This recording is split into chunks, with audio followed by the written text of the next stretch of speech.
everyone. Welcome to Arirang's special live coverage of the ROK-Japan summit. I'm Kim Dami in Seoul. The Yoon-Kishida summit, this time here in Seoul, has its primary significance in resuming the so-called shuttle diplomacy between the two countries. Our political correspondent Lee Si-hoo has its past and present. On Sunday, President Yoon Suk-yeol is having summit talks with Japanese Prime Minister Fumio Kishida in Seoul. Kishida's two-day return visit follows President Yoon's earlier visit to Tokyo from March 16th to 17th this year. Yoshihiko Noda was the last Japanese Prime Minister to visit Seoul for a top summit with then-President Lee Myung-bak in November of 2011. South Korea's presidential office said last week that the so-called shuttle diplomacy between the two countries has now recommenced for the first time in 12 years. The term shuttle diplomacy originally referred to when an outside party mediates negotiations between two or more countries.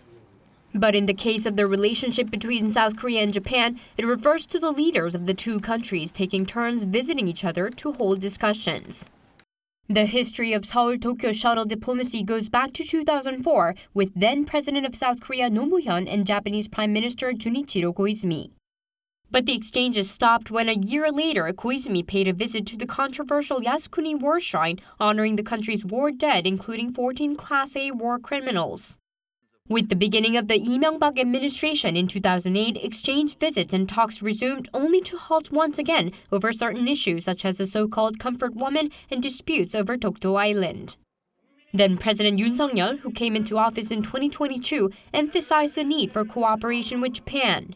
일본은 이제 세계 시민의 자유를 위협하는 도전에 맞서 함께 힘을 합쳐 나아가야 하는 이웃입니다.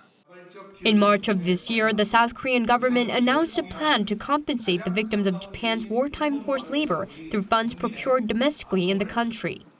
10 days later, President Yoon visited Tokyo to speak with Prime Minister Kishida. 그간 얼어붙은 양국 관계로 인해 양국 국민들께서 직간접적으로 피해를 입어왔다는 데 공감하고 한일 관계를 조속히 회복 발전시켜 나아가자는 데 뜻을 같이 하였습니다. I agreed with President Yoon Suk-yeol to resume shuttle diplomacy, to make frequent exchange visits free of restrictions and formality, and to open a new chapter in bilateral relations.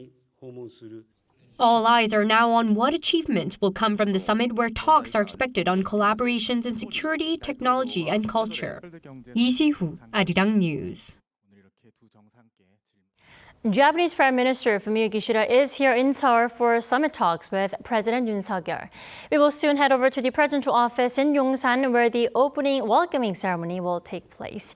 Before we do that, though, to give us a glimpse of what to expect from the Yoon-Kishida summit, we're joined by Mason Ritchie from Hankuk University of Foreign Studies, to my right, and also Professor Song Soo-young from Chung-Ang University. Welcome. Welcome. Thanks for having me. Thanks for joining us. Thanks for inviting me. Now, Professor Ritchie, first off, how significant is Kishida's visit to Seoul? Considering President Yoon Suk-yeol just went there in Tokyo back in March, how significant is this? I would say that on a scale of 1 to 10, where 1 is not significant at all and 10 is very significant, this is somewhere around a 7, let's say. I think it matters. Maybe a 6.5 in the sense that, in the first place, I think it shows Japan's willingness and Kishida's willingness personally to continue moving forward on this improving bilateral relationship between Seoul and Tokyo, and that's no small thing. In the second place, it's an actual working level visit where the two leaders can make progress on a number of important issues, whether that be economic issues and economic security issues, order building in East Asia, providing some stability here in the region, and of course also North Korea. And in the third place, and I think we absolutely shouldn't underestimate this, I think it shows that Kishida has a chance, and he's willing to perhaps use it to put a floor underneath this relationship. The South Korean public isn't fully sold on this move yet. Yoon hasn't gotten a lot of domestic benefit out of it yet, in fact, kind of the opposite. And so I think this is a chance for Kishida to come here and show some goodwill and help put a floor under this relationship so it can be sustainable going forward. Right. 2 trips in just 2 months. That's a lot. Yeah. Then, Professor Song, are you on the same page? Actually, as an economist, I think in terms of economic issues, actually as Dr. Meshi has mentioned that it's just 6.5 or 7 points out of the 10 scale. He said, I think a little bit lower, because lower than that, because but economically, actually, the issue currently, the important issue is security issues and other political and diplomacy issues overwhelming. Therefore, I think rather than, because according to the presidential office announcement, they have made clear that they expect some kind of security and some international diplomacy issues much more important, but economic and trade issues will be addressed a little bit, but not much. So to that regard, I think the economics in terms of economy-wise, I don't expect much of that. Right, and early in the morning before he took off to Seoul, Professor Richie, Prime Minister Kishida said he looks forward to exchanging honest opinions with President Yoon Suk-yeol. What do you think he means by that? Honest opinions? Yeah, so I actually saw that translated as heartfelt, although maybe you're talking about a slightly different comment. So it's either a separate comment or perhaps the heartfelt part was separate. There's a little bit of a difference to me between heartfelt and honest. Heartfelt, I think, implies a much more positive direction to the talks. Yeah. Honest in diplomatic speak is somewhere between friendly and frank. And frank usually means that the conversations are going to be pretty tough. Honest isn't quite that bad. So I think it kind of depends on what he means. I do actually think that there's going to be behind closed doors some discussions that will be very, very serious and honest, and it won't simply be about standing shoulder to shoulder and acting like everybody's on the same team. There are still a lot of differences between South Korea and Japan right now. So I think honest might be the better translation than heartfelt. And I think that behind the scenes, we're going to see some pretty tough discussions about a number of important issues. Right, different connotations depending on which word you use, right? Yeah, exactly. Then Professor Song, how frank or honest do you think the leaders will be this time here in Seoul? Yeah, I wish I could hear the Kishida's just a real voice, but according to Japan, they usually they distinguish between the honne and the datemae. So in Korean, translation is the primary inside mind. Then might be frank one, honesty, and then datemae would be like just appearance. Therefore, when I look at the context when these remarks was addressed was when particularly about some economic trade issue and some comfort labor force and other forced labor force issues, then Prime Minister Kishida's answer is I don't know, it is translated honesty talk. So to that regard, so it sounds like datemae rather than honne. Right, and also the two leaders appear to have much of their get to know each other time back in Tokyo, right? Especially during the dinner time. Professor Richie, can we expect something similar to that tonight as well? One would think so. It does seem like, having looked at the menu, I think there's going to be braised beef and shoichu. I think so. The sort of the Korean version of Japanese sake. So I think that there'll probably be an effort at trying to build that personal relationship. They made a good first step in Tokyo, and of course that is an important part of it. And we saw that with Yoon in Washington at the summit. How important building the personal relationship is between leaders. It's also good for the optics here for Yoon, but also. Presumably for Kishida back in Japan to have that, although it's an open question whether or not we're going to have the same sort of focus on that with the cameras being there and this being a sort of photo opportunity setting. I'm not exactly sure how they've set up the protocol for that, but at the very least they're going to try to build that relationship up, certainly. Right, ice breaking is definitely necessary in any relationship, right? Then things can get pretty thorny when it comes to historical disputes between the two countries. I mean, sovereignty over South Korea's Dokdo Island, Fukushima wastewater release, and you name it, wartime forced labor. Now, Professor Song, what will be on the discussion table when it comes to historical issues, and what will be not included this time? What do you think? Particularly for the issues for Dokdo Island is like some territorial issue. In diplomacy meeting, as far as I'm concerned, that those kind of issues should not be addressed. But during some March meeting, actually Kishida and some insider of Japanese Prime Minister office has mentioned that that issue was actually addressed, but actually our president denied it. So the issue is, I don't know whether it will be addressed, but I bet it's most unlikely for our president to make an issue, because we have an experience in during the era of President Lee Myung-bak. Actually, at that time, the current Kim Tae-ho, who is actually a very important entourage for current President Yoon, he has driven very pro-Japanese policy, but when he was kicked out of the 청와대, I mean the presidential office, and then President Lee Myung-bak has paid a visit to Dokdo Island. So that is regarded from the Japanese perspective is a betrayal. It's like some violation of the trust between two countries. So that is, I think that Japan is very worried about, also concerned about that kind of thing happen again. So that's why they would like to make those issues not on the table as much as possible. Right. And also, speaking of summit agenda, economy and security alliance will no doubt top the agenda. Now, first off, Professor Ricci, why do you think security alliance will top the agenda this time, especially at this time of the year? Yeah, so, obviously, one of the things that I think certainly Washington is interested in, and presumably Seoul and also Japan, is increased trilateral security cooperation between those three countries. And there's sort of three elements of that. One is sort of general order building in the region, trying to maintain what we sometimes call the rules-based international order or the liberal international order, notably against revisionist states, such as China or North Korea or even Russia. Then there's obviously the direct focus on North Korea. And that especially for Japan implies helping out South Korea or being potentially a partner for South Korea in improving anti-submarine warfare. For South Korea, it implies, along with the United States, linking up better with Japan on missile defense. We've seen trilateral exercises increase over the last 6 to 8 months, so there's something on that going forward. And then, of course, lastly, Japan, South Korea, and the United States, working together more closely within each of their respective viewpoints on the Indo-Pacific more generally, which includes some hard security issues, but also some other softer security issues as well. So I think that all three of those elements are really important in this sort of trilateral context.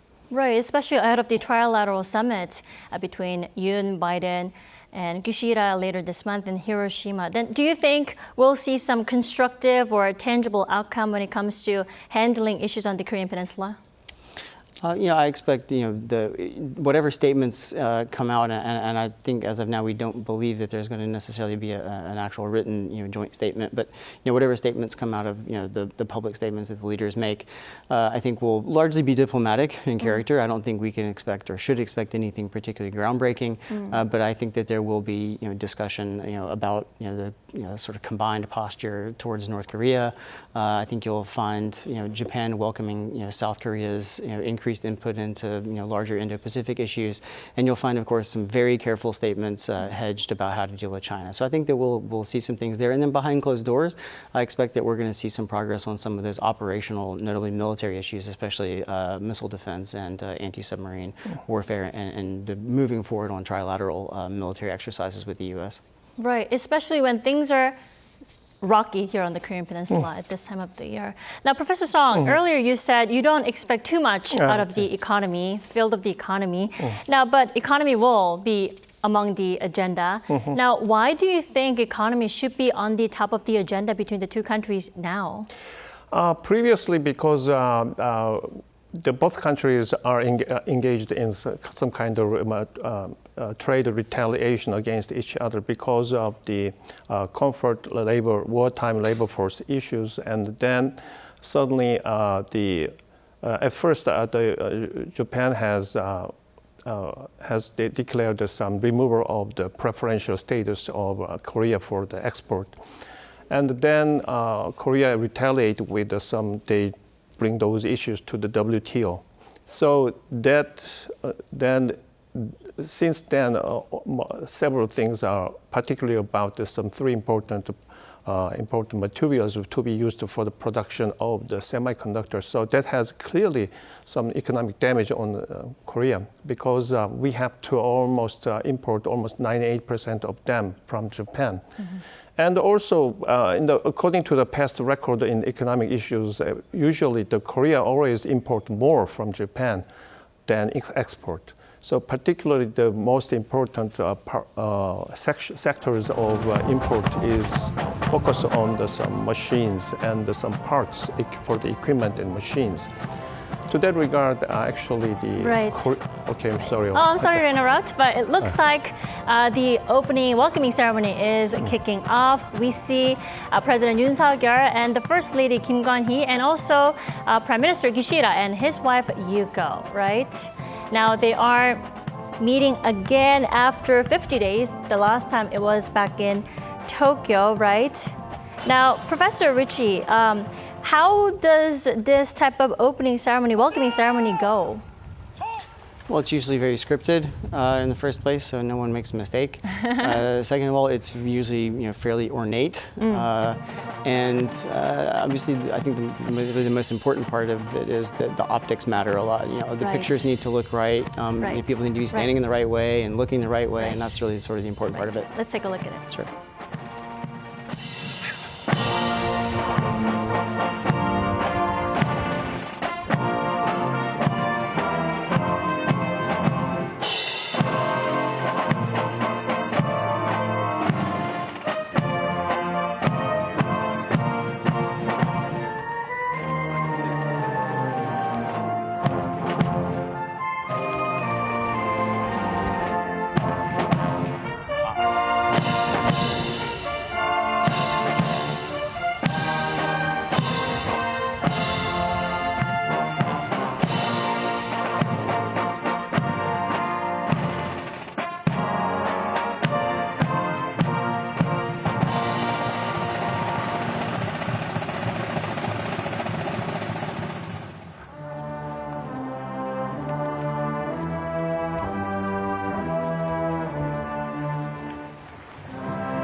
we are seeing the presidential office in Yongsan at the moment. Now, this is where Japanese Prime Minister Fumio Kishida is being welcomed by President Yoon Suk-yeol upon his state visit to South Korea. Again, it's an exchange of greetings upon Japanese Prime Minister Kishida's state visit to South Korea. Here we see Prime Minister Kishida shaking hands of the South Korean officials. Now, President Yoon Suk-yeol and his First Lady Kim Gon-hee and Japanese Prime Minister Fumio Kishida and his wife Yuko are meeting again after 50 days. They met last time back in Tokyo. That's when President Yoon Suk-yeol visited Tokyo for his state visit in March. Here in Yongsan Presidential Office, Prime Minister Kishida is being welcomed by President Yoon Suk-yeol as well as South Korean officials, including South Korea's Foreign Minister Park Jin and many more. They are shaking hands. It's an exchange of greetings upon Japanese Prime Minister Kishida's state visit to Seoul this time. Now, Japanese Prime Minister Kishida will be here in Seoul for 2 days. He has a full packed schedule here in Seoul from attending the summit with President Yoon Suk-yeol. Various topics will top the agenda from security alliance to economy, and now all eyes are also on whether the two leaders will be able to touch upon long, thorny historical disputes from forced labor issue as well as Japan's plan to release contaminated Fukushima water. Again, we are covering live of the welcoming ceremony of Japanese Prime Minister Fumio Kishida's state visit to Seoul. This time, they are meeting here in Seoul. We are seeing the Yongsan Presidential Office. This is where Kishida is being greeted by President Yoon Suk and South Korean officials to mark his official state visit to Seoul. Here, after being greeted by South Korean officials, Prime Minister Kishida is walking up to the presidential office. That's where the two leaders will hold their summit.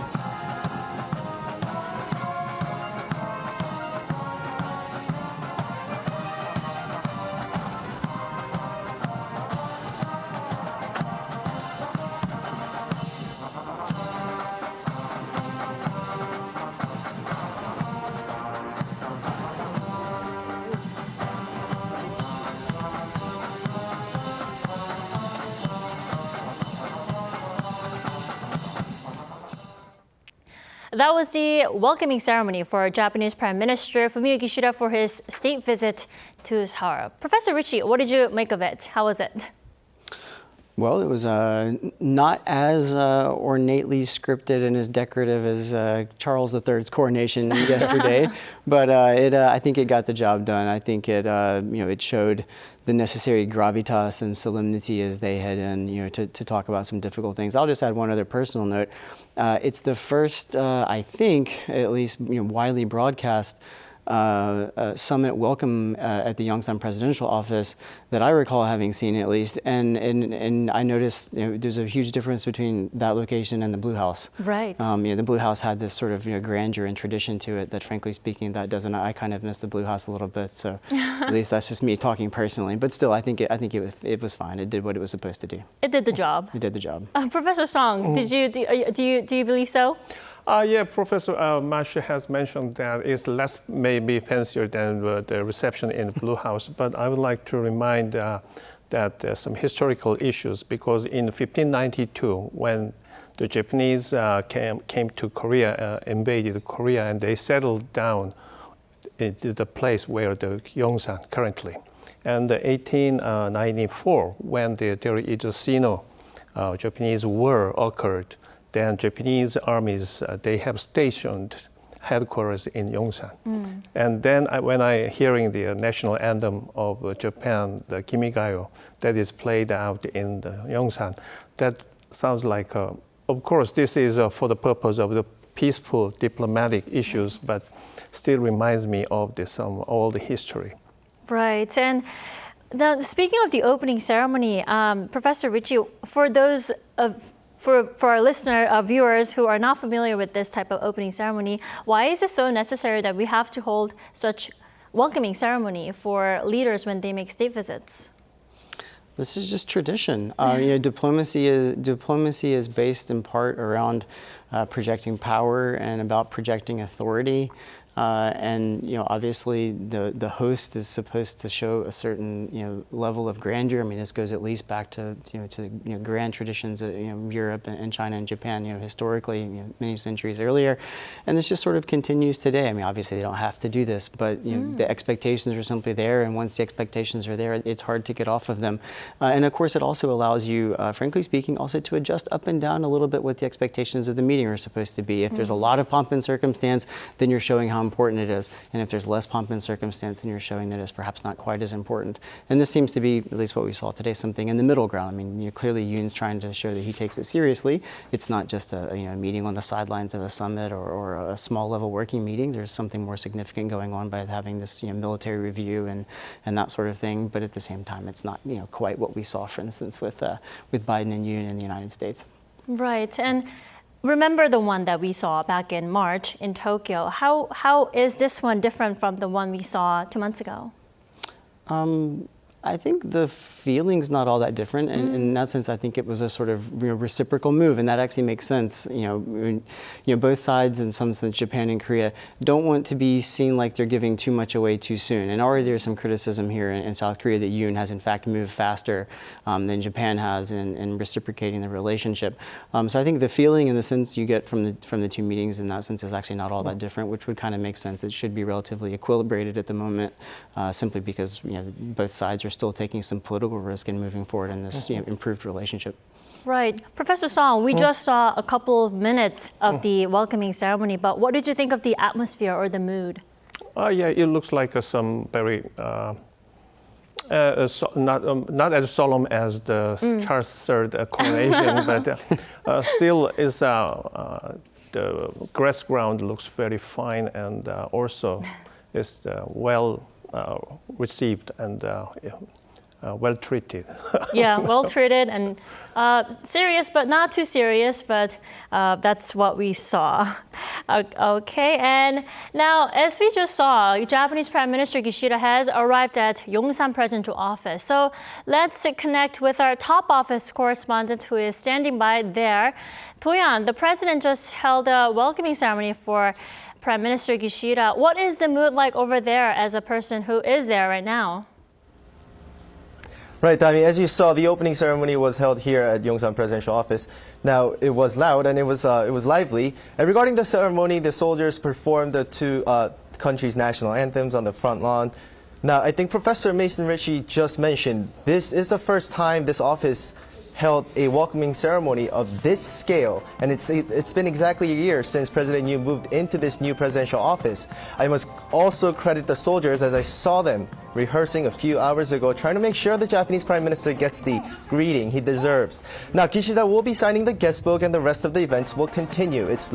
And speaking of the diplomacy between the two countries, it's less than 2 months since President Yoon met Kishida in Japan, and this back and forth visit shows the two leaders' effort to resume visiting one another often in what the two countries call a shuttle diplomacy. So you can see that the bilateral relationship is improving and progressing.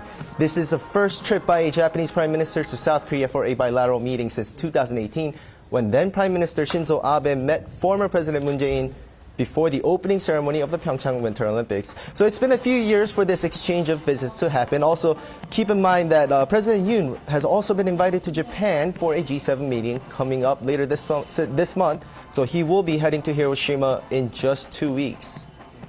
Right, and the two leaders, Yoon and Kishida, are in small group discussions now, but they will make respective statements before heading into an expanded session later in the afternoon. Now, what will be on the main agenda today then? Tammy, you're right. There will be a series of meetings for the two leaders throughout the day. Now, one of the top items for discussion could be the compensation of Japan's wartime forced labor victims here in South Korea. In efforts to improve ties with Japan, the South Korean government came up with measures to resolve this legal battle, but the Japanese government has yet to respond with an answer that would be on par with the level of effort that South Korea has so far made. So whether the Japanese government fills the, quote, the rest of the cup that's still half empty will be something that needs to be addressed. Also, one certain topic is the Fukushima nuclear wastewater release issue. While Seoul's top office has not clarified in what ways this topic will be discussed, it has been adamant that the government will not accept anything threatening the health of people in South Korea. That said, there could be efforts by the Japanese leader to devise ways to persuade the South Korean government. Now, other issues that the top office has acknowledged are national security issues, including nuclear-armed North Korea's increasingly bold provocations, cooperation in science and technology and culture, in addition to exchanges among youths. Now, we will see a joint press conference afterwards, and we'll see what the two have discussed later on. Back to you, Dami. Thanks, Do-yeon, for the wrap-up. Now, as our Kim Do-yeon just told us, in a few minutes, the two leaders will make their respective statements before heading into the expanded session of their summit. To help us give us a glimpse, again, we have Professor Mason Ritchie from Hankuk University of Foreign Studies to my right, and also Professor Song Soo-young from Jungwang University.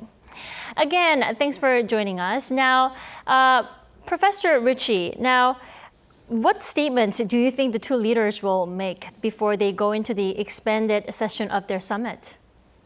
One would think that they're going to talk about the things that they both find important.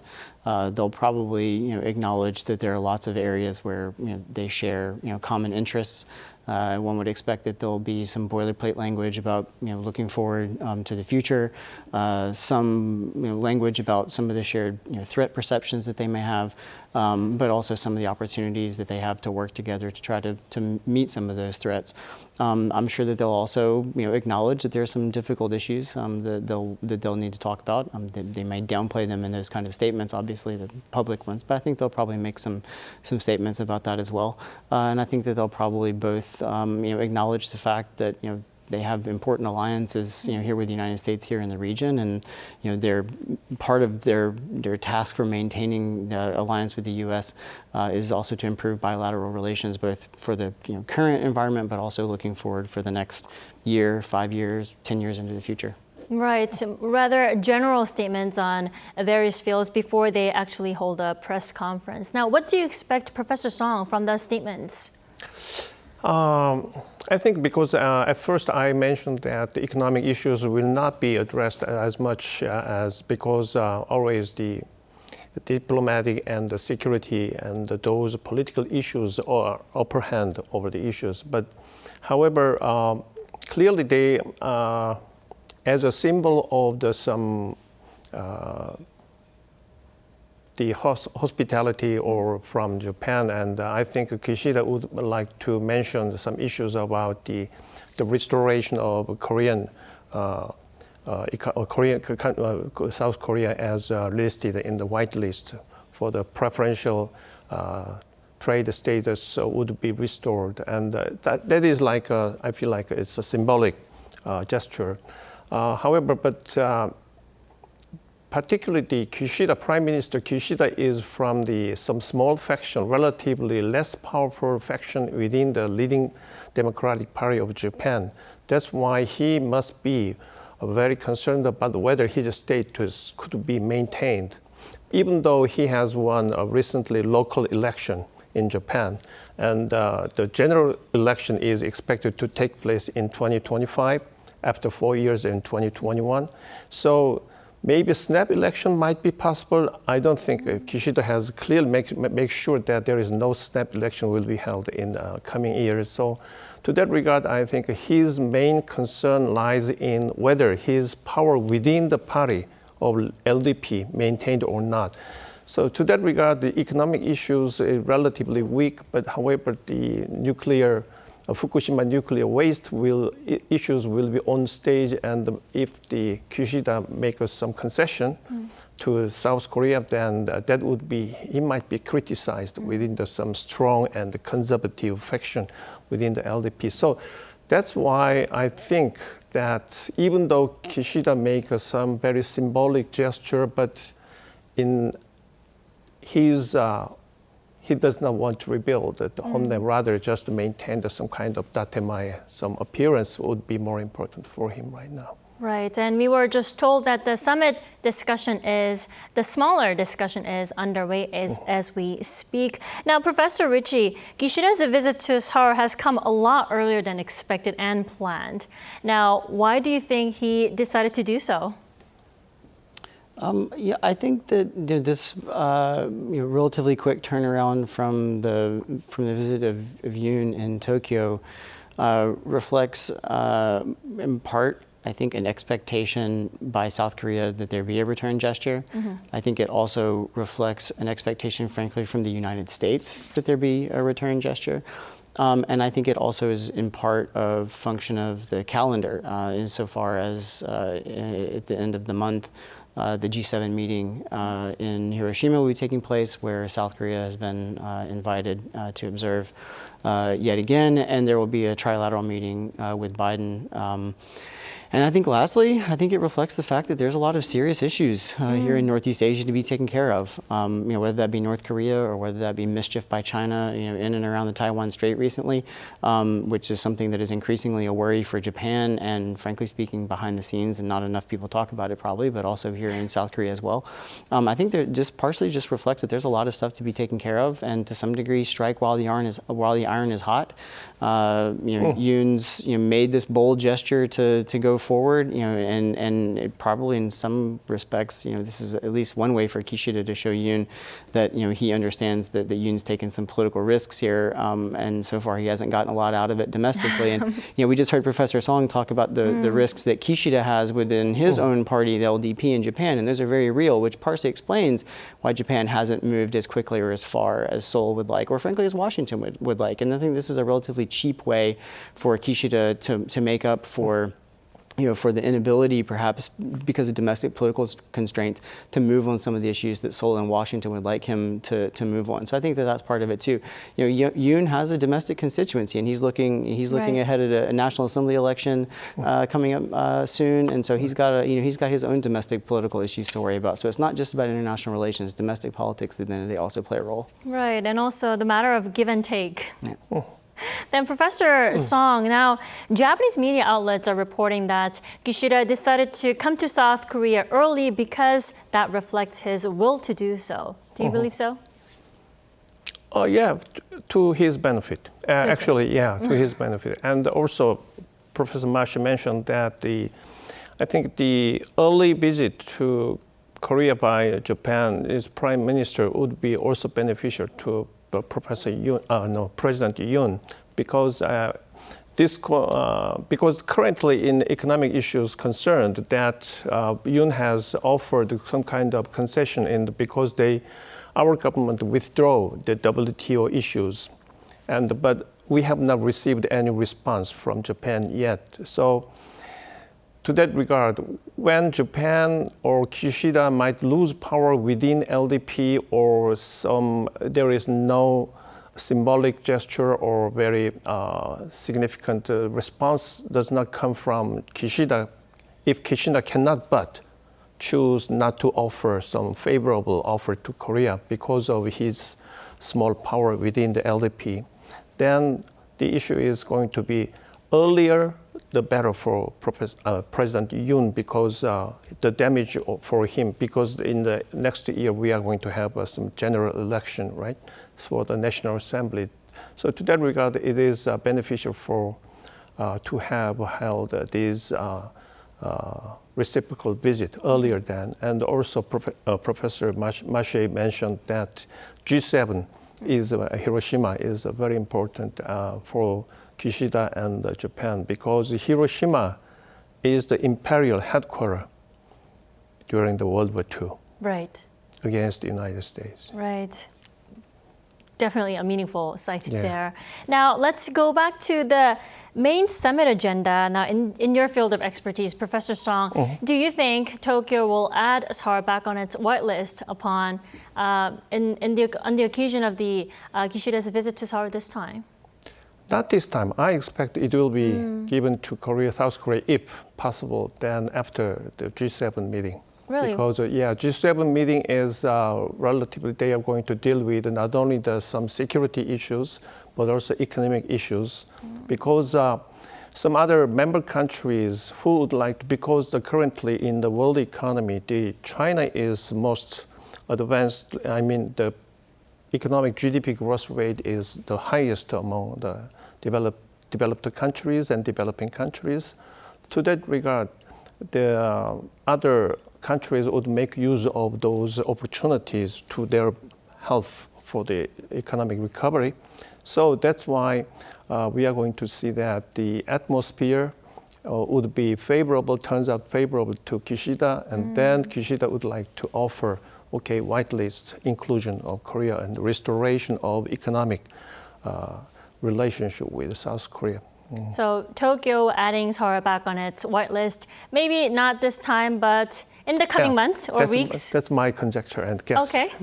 All right then. Now on to the Fukushima water release plan. Japan, it looks like Japan will go ahead this spring or this summer. Now, to what extent do you think the leaders will discuss and come to agree on this time? So my understanding is that they are going to discuss this, and it is something of a contentious issue, obviously. I'm by no means an expert technically, on this. The little bit of understanding, that I have, is so insignificant as to make it pointless for me to talk about whether or not there actually is a risk involved in this wastewater, release or not. I think this issue is all about domestic politics ultimately, and it's all about optics. And if I had to guess, I would say that they will arrive at some type of conclusion here that essentially kicks the can down the road for a little bit, and that both sides, well, Kishida can go back to Japan, essentially not losing face by giving too much away, as Dr. Song talked about earlier. He might face some backlash within his own party if he goes too far on this issue. And South Korea's President Yoon, will be able to walk away and say that he got something as well. I think they're going to find a way for both of them to be able to say that they made some progress on this issue, even though that's probably cosmetic and not very deep. My guess is there might be some type of agreement on, some type of, third-party, investigative mechanism, or, some type of non-binding input from both sides in terms of, how it is that they evaluate this wastewater release, or, perhaps somehow, looking at a way that, both sides can discuss the process for how they could evaluate it if they were to do so themselves. My guess is this is going to be as much a process issue as it is as a substantive issue, simply because I think it's too hot to touch. Right. Not to make a bad pun on nuclear, but right. Yeah, exactly. Yeah. As we speak, for those of you who are just tuning in, we are covering the ROK-Japan summit, and we just hear that National Security Advisor and South Korea's Foreign Minister are among the participants at the smaller discussion that they're carrying out before the actual expanded session of the summit. Now, Professor Song, the question is, will the half-full glass be filled after Kishida's summit? I know this is a hard question, but what's your take on this? Take your time. I think, Professor Mashi has mentioned that there is a process is important, and some diplomatic process is underway. However, the definite agreement will not be possible. So I think the most diplomatic rhetoric is the result of this meeting between Yoon and Kishida is like some kind of make efforts to make a progress.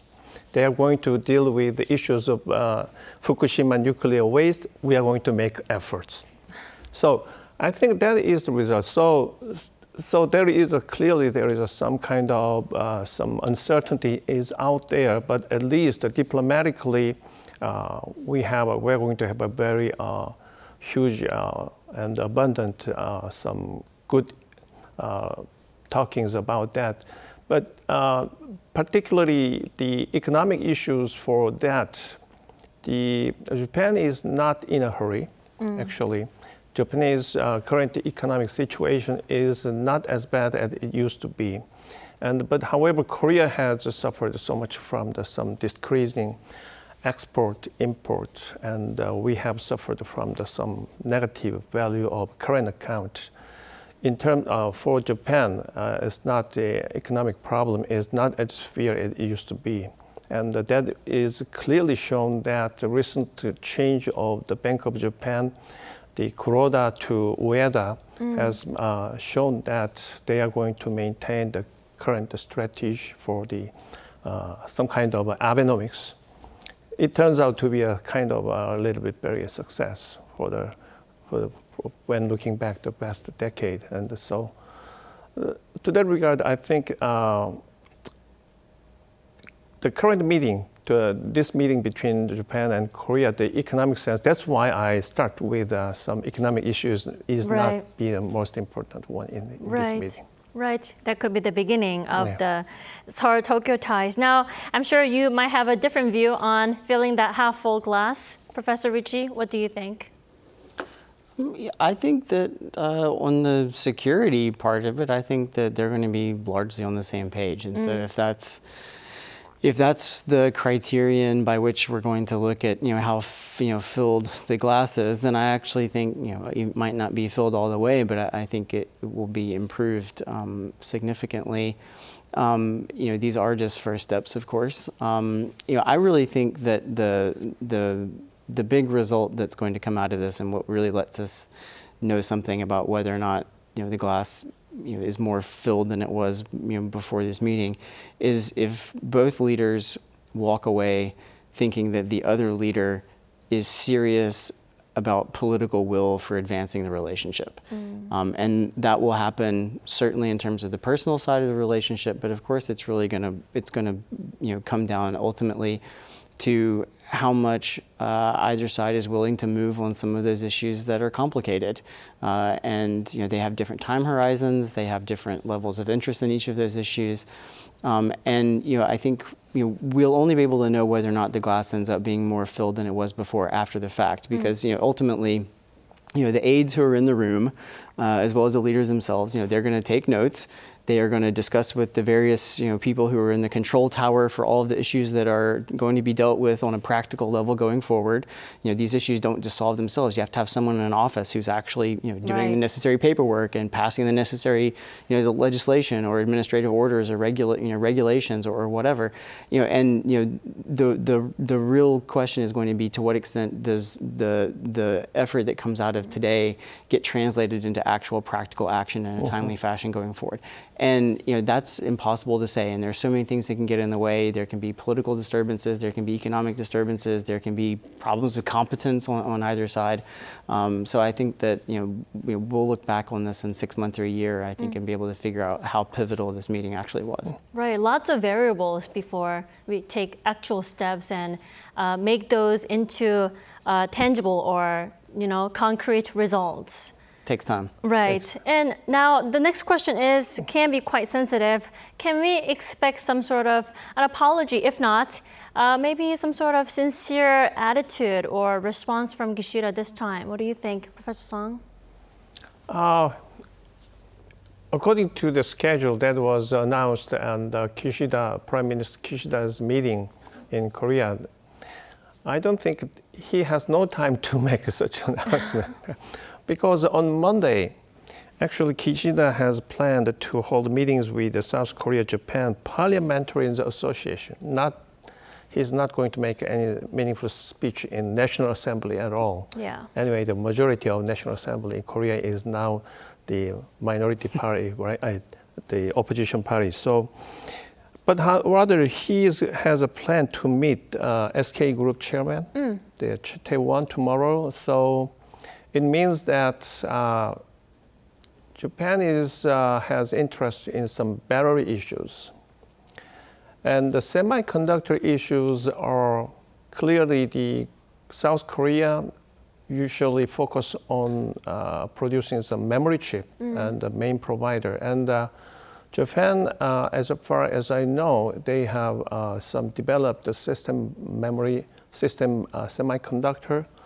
So both could be complementary to each other, but the the largest consumer of those semiconductors is currently China. Right. So that is really some daunting job for both the countries, South Korea and Japan. But for Japan has much more to export rather than semiconductor because they do not rely as much as South Korea relies on semiconductor industry. So to that regard, the economic issues is some important for both countries.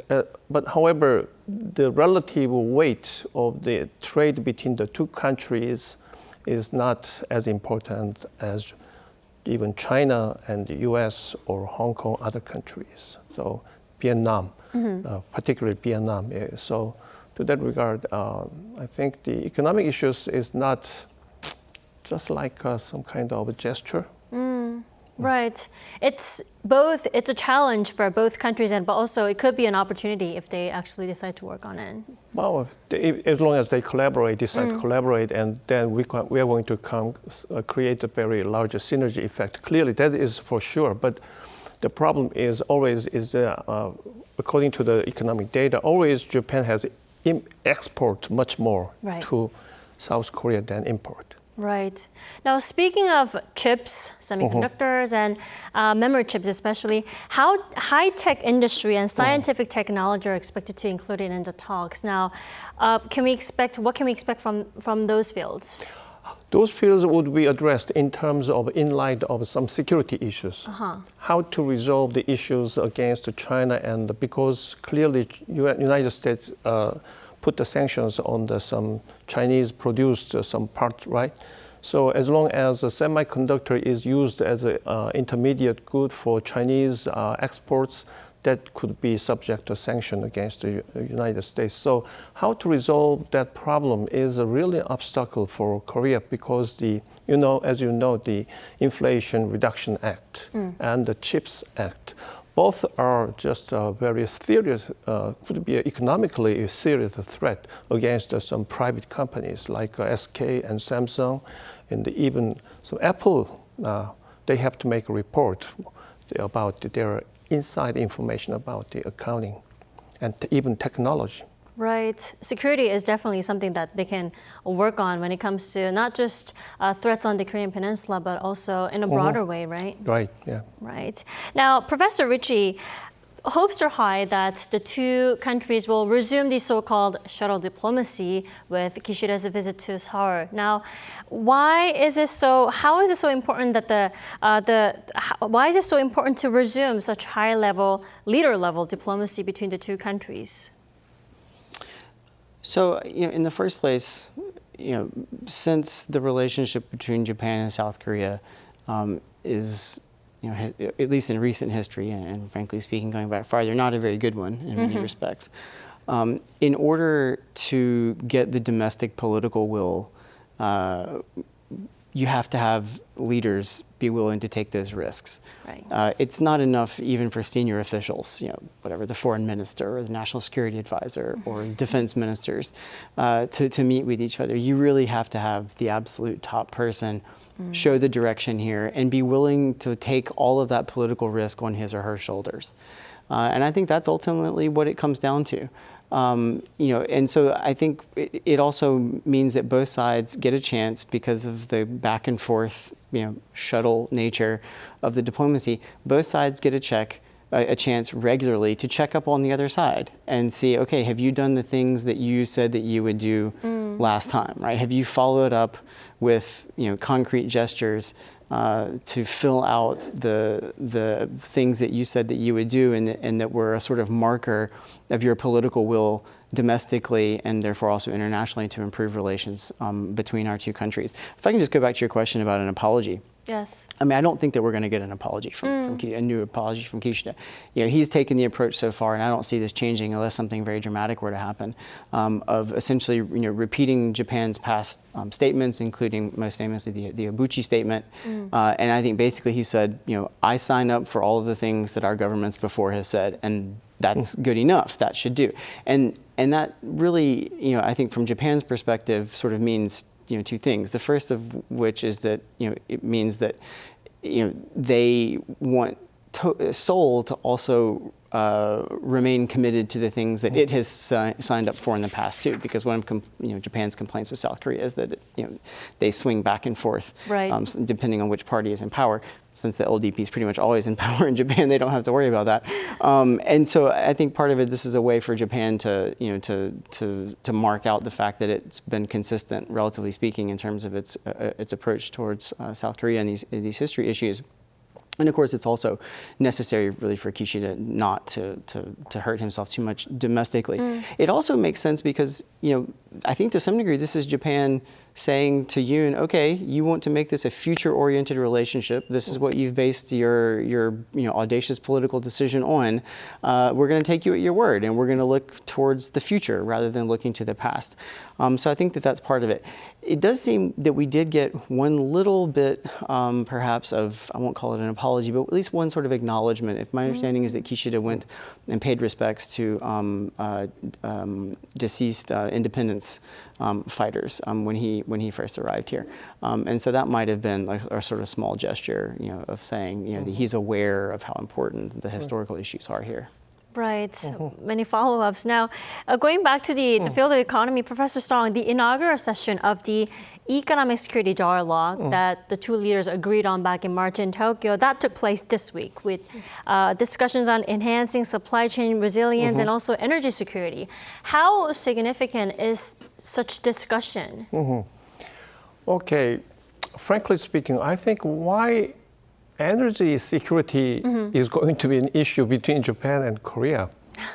How so? Because actually the import recently, as I see, there's some global trade issues, particularly China has made some peace agreement between Iran and Saudi Arabia and asked Saudi Arabia to accept the renminbi, the yuan, Chinese yuan, as a settlement cash for the petroleum. So which is almost equivalent to some petrodollar that was initiated in 1974 under the guidance of Henry Kissinger, the foreign minister in the US. And since then, US dollar has become the most important settlement currency in the world economy. Then renminbi is not used and not accepted, not used in international trade that much often. But clearly, why Saudi Arabia agree with that? Okay, it is very, gives the incentive for China to have that, their currency as a settlement cash currency for the petroleum. Then why Saudi Arabia has incentive to agree with that? Because they do not, Saudi Arabia does not want to stick to the US dollar currency for the settlement of the payment and settlement for the petroleum.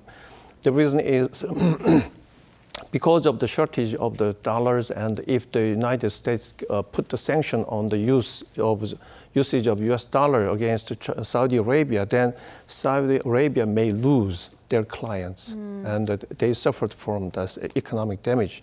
That's why, so accepting the petro yuan as a settlement currency is kind of, from the Saudi Arabia's perspective, is like having some portfolio. Do not put all the eggs in the same basket. So to that regard, I would like to see that, I'd say that even if there is energy issues are concerned, and Japan or South Korea, separately, independently, they look for some other kind of some hedging method or the risk associated with energy issues. So that is maybe they can share some kind of some petroleum carrier and that they cooperate, but it's very minimal issues. But however, semiconductor is directly affected by the US sanction. Right. So, and we have more stake to lose if the sanction is applied on some intermediate goods and exported goods, particularly by China. Currently still, the largest export and the largest import of Chinese products is the United States. Right. So To that regard, I think that our incumbent government should stop and thinking, and what would be the optimal, and what is going to happen. Of course, the security issues may be very imminent and important, but that is very imminent and important to actually United States, because China is, I think, considering this some kind of surrounding of Taiwan. So this reminds me of the 1961 Cuban Missile Crisis, which took place in 1961. And so the similarity between the current situation is currently China is US in 1961. So to that regard, then some United States would like to dispatch some armed forces and make use of some military stations in Philippines. And that reminds me of the moment when the US-Japanese commander, Major General, he had shown the East Asian map that had shown the opposite way. South is upper side and the northwest is downside, then which shows the shoreline of China. And the most nearest place for Chinese shoreline and boundary is Taiwan. Next one is South Korea. But in as early as 19th century, when the Japan has been when they engaged in the Sino-Japanese War and the Russia and Japanese War had taken place, then the Army commander in Japan has considered Korean Peninsula. It looks like a dagger from the continent, which seems to thrust Japan. However, now the U.S. government think of that. So South Korea could be used as a dagger against U.S. security. So that's why, and they would like to make the most important and prominent, imminent issue in this Taiwan. So that is overwhelming. Yeah, we don't want to see that. Well, according to you, Professor Song, pretty pessimistic views on economy, or talks on economy, and also no sincere apology expected from Kishida this time either. Then, Professor Ritchie, what do you think needs to come out of this Yoon-Kishida summit to call it successful or more fruitful than the one that we saw back in March? Yeah, I really think that the most important thing is that both leaders, first place, understand what their respective interests are, both domestically and internationally. And I mean, they've already probably made progress on that in the meeting in Tokyo, but that they re-underline that for each other, that they understand where each other's lines are, and so where it is that they should and shouldn't cross, the things that they can make progress on while bracketing off the things that are more contentious. I think that all of those are going to be are all sort of the benchmarks, kind of the basic kind of thing. And then building on top of that, beginning to put together a shared vision for where the trilateral relationship with the U.S. is supposed to go, what have some beginning of an idea of an overlap on what the Indo-Pacific region is supposed to look like, and then obviously getting on the same page or continuing to be on the same page with respect to North Korea. I think all of those things are important. I would be interested to know, and I don't know at what point we would ever actually find this out, but I would be quite interested to know to what degree South Korea and Japan in these closed meetings are concerned, let's say, about the return of U.S. economic nationalism. We've already heard the CHIPS and Science Act referenced. We've heard the Inflation Reduction Act referenced. We know that the IPEF, the Indo-Pacific Economic Framework, doesn't offer any market access in the United States. It doesn't seem obvious to me that South Korea and Japan are 100% on board for the type of economic containment policies that the United States seems interested in. So I would be quite interested to see to what degree Yoon and Kishida both find some common ground on trying to put some guardrails or some limits perhaps, or at least make some arguments perhaps the next time they meet Biden on what it is that they think that, where the limits should be in terms of how aggressive the U.S. is in this economic containment policy against China.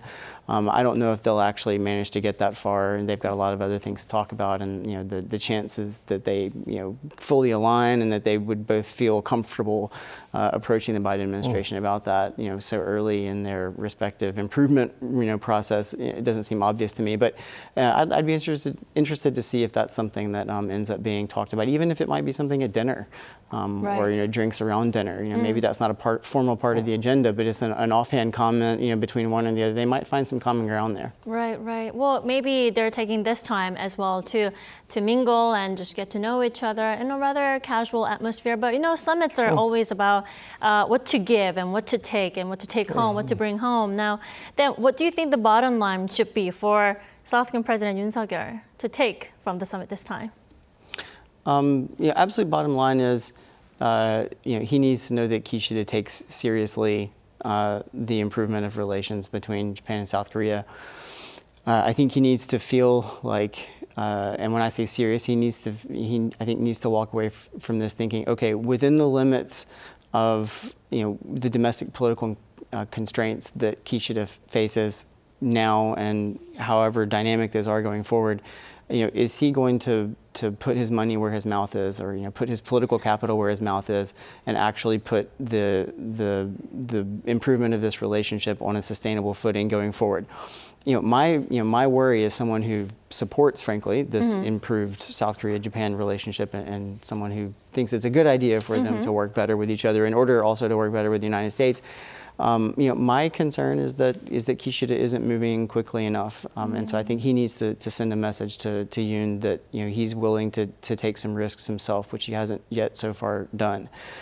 If I'm Kishida, I would, frankly speaking, like to know that Yoon would work a little harder to sell this domestically. I'm not convinced that Yoon's done a great job of selling it to the South Korean public either. Now, whether or not, and it is a sort of, dog wagging the tail or I don't know, cart before the horse situation here, but I can't tell if Yoon's not getting any credit for moving forward on this because he's not selling it very well, or if he's not selling it very well because he knows he won't get any credit for it.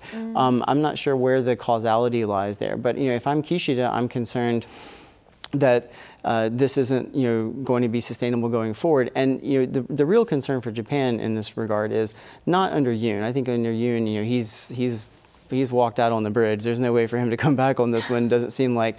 But if the next president comes from the opposition, they're going to unwind a lot of this unless this deal, this improved relationship, is sold to the South Korean public in such a fashion that the DP would face domestic punishment politically here for unwinding the deal that he put together. And right now, Yoon's very far away from that. And I think Washington's concerned about this as well on both sides. It's also fair to point out that probably Seoul and Tokyo are worried that if Trump comes back in 2025, that the whole thing might explode anyway for different reasons. You never know. But I think all of those are some important political concerns where the international and national level political interests intersect. Right. Thanks for the comprehensive wrap-up of the bottom line from President Yoon Suk-yeol. Now then, Professor Song, what should the bottom line be for Prime Minister Kishida? Yeah, I'd like to ride on Professor Mashi's idea because he raised a very important issue. The economic issues under the constraint of U.S. containment of China and the U.S.-China trade conflict. To that regard, I would like to see the data. The Japan imports by country is the largest one is 22% of overall imports is from China and the United States. Next is Australia, and then Saudi Arabia, United Arab Emirates energy. And South Korea is ranked the 6th and just only 3.9%. And the Japanese exports by country, China takes the 21% from Japan, and the United States 20%. So this means that from the economic perspective, Japan they have keep the balance in between U.S. and China would be most profitable and most stable for Japanese economy. Then, if Japan just listen and follow the U.S. guidance in order for the purpose of the containment of China, is it optimal for Japan? Or that is, we should take into account that kind of issues, particularly when the Kishida cannot be a prime minister for a long time, right? So usually they have changed much frequently, often. And then, on the other hand, in Korea, still South Korea is affected much larger than Japan was affected from U.S. because U.S. presence and the U.S. influence over South Korean economy as well as the political landscape is very huge. That is given as a constraint. We cannot ignore that. Then, considering that, still, what would be the best way to make the Korean people better off? So, without considering those issues, it's very hard to make a progress, and it's very hard for the incumbent President Yoon sell his ideas to the people, in domestic people. So, to that regard, then I hope it is just a total unwinding to take place in the future, because given the constraint of U.S. influence, then we just make some kind of agreement, and then at least what would be the beneficial for the world economy, U.S. economy, and the South Korean economy. To that regard, I think the best one is several prominent economists has already proposed the idea in the U.S., several journals and the New York Times and the Financial Times, wherever. That is just make the constructive restructuring and the constructive relations should be restructured again between U.S. and China, because the two countries in trade conflict, that is always damaging to the global economy as well as all other remaining countries. Right, and South Korea has long been sandwiched in that dispute, so that's something that we can also work on. Now, also speaking, let's go back to the wartime forced labor dispute. It's one of the long, thorny historical disputes between the two countries. Now, the two countries have agreed to create the so-called Future Youth Fund to sponsor scholarship students as part of the forced labor deal. Can we expect some sort of progress on this?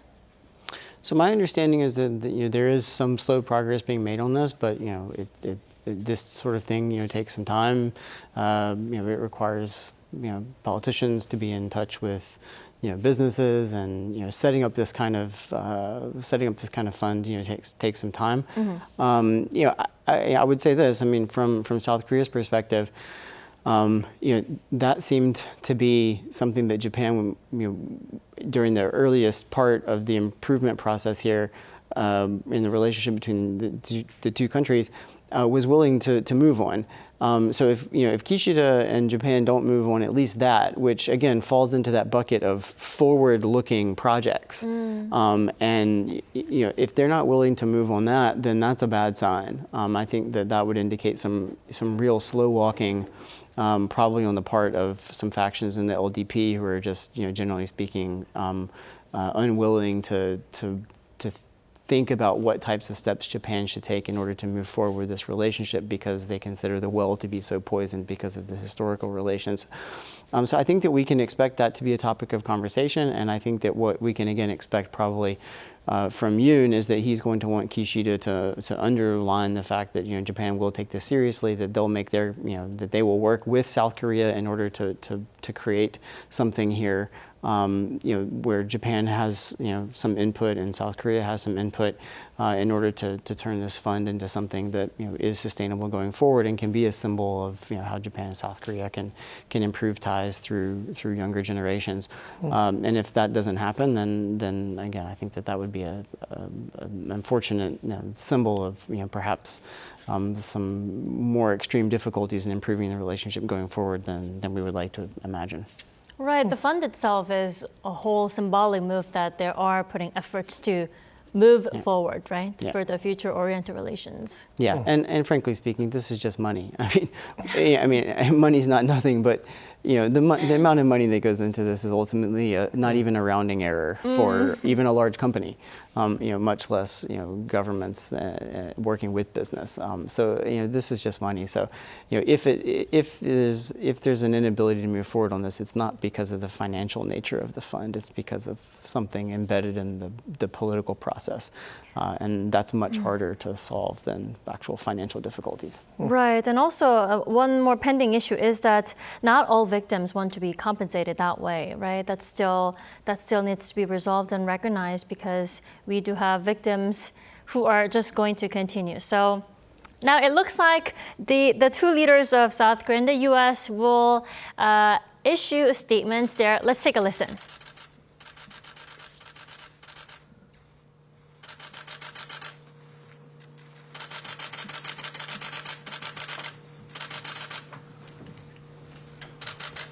So they have the two leaders, President Yoon Suk-yeol and Japanese Prime Minister Fumio Kishida, have just finished their small discussion with South Korea's National Security Advisor and South Korea's Foreign Minister. Now they are sitting down to make statements that's before they go into their expanded session of the summit. Now they will soon issue statements together. Japanese Prime Minister Kishida there and President Yoon Suk-yeol. 진심으로 환영합니다.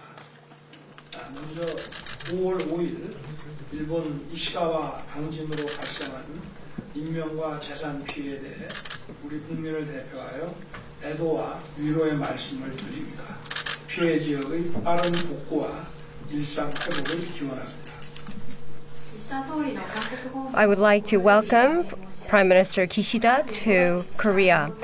First of all, I would like to acknowledge the earthquake on May 5th, and I would like to offer condolences to the victims. And I hope for a fast recovery and restoration of daily lives in the earthquake-hit region. 한국 대통령의 양자 방문으로는 12년 만이었습니다. 기시다 총리 역시 일본 총리로서 12년 만에 한국을 양자 방문하셨습니다. 셔틀외교의 복원에 12년이 걸렸지만 우리 두 사람의 상호 왕래에는 2달이 채 걸리지 않았습니다. 새롭게 출발한 한일 관계가 속도를 내서 앞으로 나아가고 있음을 확인시켜 주는 것이라고 생각합니다. I visited Japan last March, and that was in 12 years a Korean president visited Japan. And also, Prime Minister Kishida made his visit to Korea in 12 years, so it was a bilateral visit in 12 years. It took 12 years for the shuttle diplomacy to be restored, but our visit to each other just took less than 2 months. I believe that this shows the fast resumption of our bilateral ties going forward. 좋은 변화의 흐름은 처음 만들기 힘들지만 일단 만들어지면 대세가 되는 경우가 많습니다. 지금의 한일 관계 흐름이 바로 그런 것이 아닌가 생각이 됩니다. A new flow that is a good change. It is difficult to form in the first place. However, once it is in formation, this becomes a mainstream. I believe the bilateral ties between the two countries are becoming a mainstream. 도쿄에서 정상회담을 가진 지 2달도 안 된 사이에 한일 관계도 본격적인 개선이 뚜렷이 나타나고 있습니다. 저는 과거 양국 관계가 좋았던 시절을 넘어 더 좋은 시절을 만들어야 한다는 책임감을 느끼고 있습니다. With the Prime Minister of Japan, we had our summit in Tokyo less than 2 months ago, and I believe that our normalization is becoming even more tangible at the moment. And I believe that the bilateral ties should go beyond our good times. It should be a better times, and I believe that is my responsibility to make. 글로벌 복합 위기 상황에서 한일 간의 협력과 공존은 양국의 공동 이익은 물론이거니와 세계 평화와 번영을 위해서도 꼭 필요합니다. And facing this grave situation of the world and also poly crises of the global economy, I believe the cooperation between our two countries is not only for the interest of our two countries, but also will contribute to the world peace. 국제사회의 평화와 번영의 토대가 되어온 자유민주주의가 위협받는 상황에서 보편적 가치를 공유하는 한일 양국은 더 끈끈한 연대로 국제사회에서 협력해 나가야 할 것입니다. Well, the international society based on peace and prosperity, and this is based on liberal democracy, and this is being threatened these days. And our two countries that share the universal values, we should strengthen our solidarity. 제가 미국 방문 시에 하버드 대학에서 언급을 했습니다마는 양국이 과거사가 완전히 정리되지 않으면 미래 협력을 위해 한 발자국도 내디딜 수 없다는 인식에서는 벗어나야 한다고 생각합니다. As I mentioned in my Harvard lecture during my visit to the United States, I think we have to go beyond the assumption or the thoughts that we cannot move forward just one step if we do not resolve our historical issues. This is not my stance. 총리님의 이번 방안이 한일 양국의 미래 협력을 위한 유익한 발걸음이 되기를 기대합니다.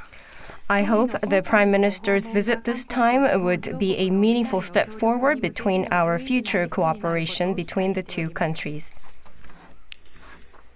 はい、ユン大統領、大変温かいお言葉ありがとうございます。 President Yoon, thank you very much for your warm words.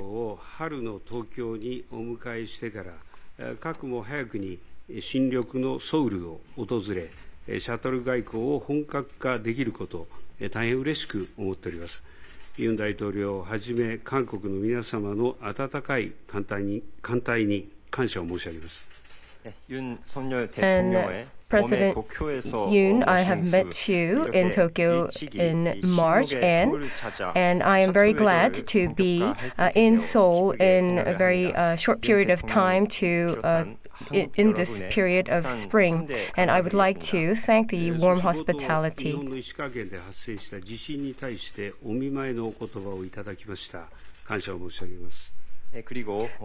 And also, as he made in the opening remarks, I would like to thank his warm words of consolation. 日韓関係を重層的に強化、再構築すること、また我々が号令をかけて萎縮ムードを払拭して対話と協力を強化することで一致をしました。それから2ヶ月足らずの間にすでにさまざまな対話がダイナミックに動き出しています。 During our last summit, the two bilateral ties, we agreed upon strengthening our ties.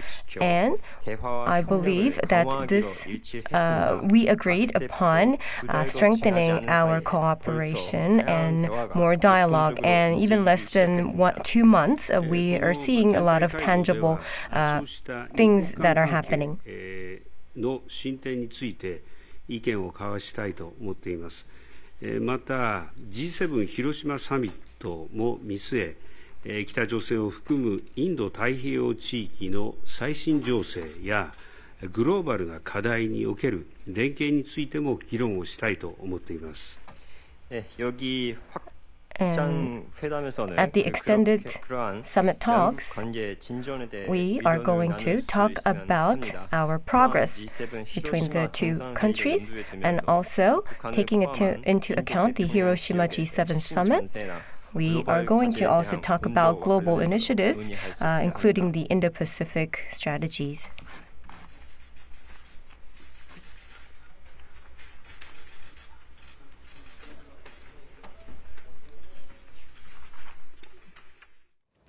That was our live coverage of the statements from the two leaders of South Korea and Japan before they jumped into their summit talks here in Seoul. Professor Ritchie, what did you make out of it, the statements? So I made a few notes as they were talking. It was not all that different, I think, than what we expected. I didn't write down what I said earlier, so maybe my memories failed in the hour that I've been here. But it's not very different, I think, than what we expected. So obviously, the first thing that I noticed is that both leaders, in some ways, are obviously setting expectations low by focusing quite a bit on the mere fact that they're meeting. Right? Yoon says, "Hey, we're back doing shuttle diplomacy again." The fact that we're even meeting with each other is already important, and Kishida said the same thing, that the fact of meeting each other is significant. There was, of course, the boilerplate language about general strengthening of their of dialogue and cooperation. I think the two things that are specific that are kind of interesting. In the first place, we saw both sides mentioned the global dimension of the relationship. Right. So we heard both Yoon and Kishida talk about global peace, liberal order building, democracy, and we saw at the end of Kishida's statement his discussion about global issues and Indo-Pacific issues within the context of the upcoming G7 meeting. So that's one thing, and then the other thing is something a bit more controversial. As maybe controversial is not the right word, but something where I kind of thought to myself, we saw Yoon say, or we heard Yoon say that this bilateral improved relationship is mainstreamed now in South Korea. I think that the 60% of the people who aren't in favor of the current way that this is going might disagree with the extent to which that this is mainstreamed. Yeah. And then, of course, you had Yoon did acknowledge history. He said, look, we do have historical differences that aren't easy to overcome, but they shouldn't be a blockage to our ability to move forward on future ties, which I think, again, is consistent with the spirit of this rapprochement that we've seen over the last few months. Right. All right. Well, let's head over to the presidential office in Yongsan, where our top office correspondent Kim Do-yeon is standing by. Do-yeon, now, what did you make out of the statements made by President Yoon Suk-yeol and Prime Minister Kishida? What are they discussing at the expanded session, which is going on now? Right, and I think Professor Ritchie actually put it perfectly. And as of now, we know the two countries are just trying to really start the bilateral relations get going. As President Yoon mentioned, there were no exchanges of visits for 12 years in the past, and it only took 2 months for this exchange to happen. So the two leaders really shedding light on the idea of improving the bilateral relationship. Now, this is just the beginning. Expanded session is the summit, and we'll see the joint press conference that follows the expanded session, which will see a more tangible outcomes of the talks. I do have to note that the smaller session took around 40 minutes, which was longer than what was expected. So as we might see the joint press conference being delayed as well. Right.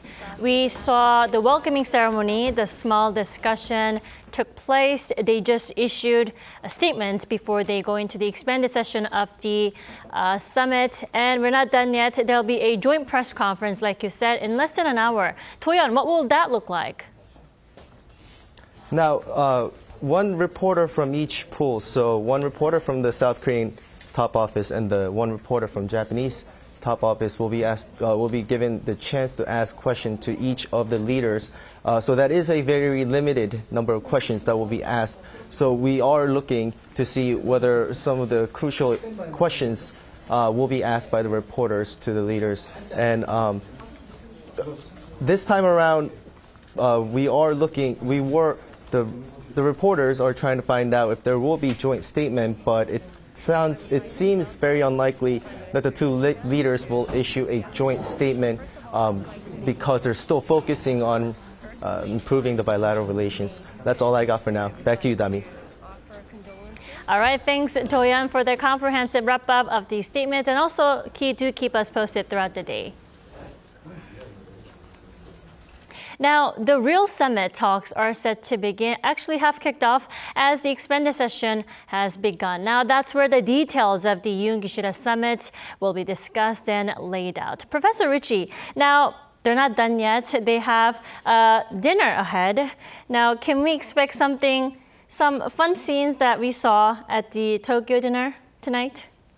I think so. Again, as I said earlier, I don't know to what extent they're going to have the cameras there for that same type of sort of scripted, spontaneous fun. But you would think that might be the case. But with these things, you never know, and maybe to some degree it depends on how things go over the next amount of time that they're meeting. I think South Korea certainly would like to, again, sort of, equilibrate what happened in Tokyo by having a similar sort of, bonhomie and levity between the leaders. Whether or not it's exactly the same type of, dinner-focused levity that we see or something else is an open question. And of course, partially it depends on the nature of the meetings. My guess is if they took an extra amount of time talking in the small group session or in the small leader session, that's probably all things equal a decent sign. It means that probably they were having some exchanges that were somewhat meaningful, and that they're hopefully can translate that into positive exchanges in the larger setting. If that's the case, that would set the scene probably for a nice, smiling, friendly dinner. Right. And Professor Song, 2 rounds of dinner again, this time here in Seoul. Now, what do you think of those 2 rounds of dinner? Are they really necessary? Yeah, well, as long as they are hungry. So right. I think that for the dinner is at least some cuisines are supplied and prepared, and then some people would like to put some meanings or implication for that. So in the Tokyo meeting, actually, President Yoon has been served by the omelet rice, right? Mm-hmm. So omelet rice. But actually, historically, omelet rice is developed by the Korean Japanese who lived there during the colonial era.